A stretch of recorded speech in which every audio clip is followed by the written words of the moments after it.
ಅಂದ್ರೆ ನೀನು ಬರೀ ಕನ್ನಡ ಇಂಗ್ಲಿಷ್ ಕಲ್ತು ಕೆಲ್ಸಕ್ಕೆ ಸೇರ್ಕೊಂಡ್ಬಿಟ್ಟಿಯಾ? Exactly madam.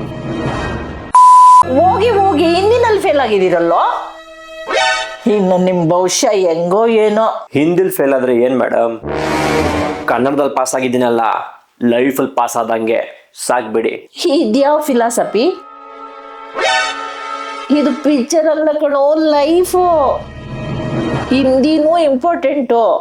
ಮೇಡಮ್, ಗೌರ್ಮೆಂಟ್ ಅವರೇ ಹೇಳವ್ರೆ, in Karnataka Hindi is optional, Kannada is emotional ಅಂತ. ಅಂದ್ರೆ ನೀನು ಬರೀ ಕನ್ನಡ ಇಂಗ್ಲಿಷ್ ಕಲ್ತು ಕೆಲ್ಸಕ್ಕೆ ಸೇರ್ಕೊಂಡ್ಬಿಟ್ಟಿಯಾ? Exactly madam. ನಮ್ ಬೆಂಗಳೂರಿನ ಸ್ಟಾರ್ಟ್ಅಪ್ ಕ್ಯಾಪಿಟಲ್ ಅಂತಾರೆ.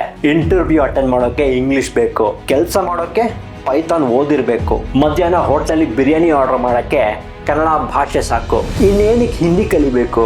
ಒಪ್ಕೊಂತೀನಿ. ಅಕಸ್ಮಾತ್ ಆಗಿ ನಿನ್ನ ಬಾಸು ಹಿಂದಿಯವನು ಆದಾಗ ಏನ್ ಮಾಡ್ತೀಯಾ?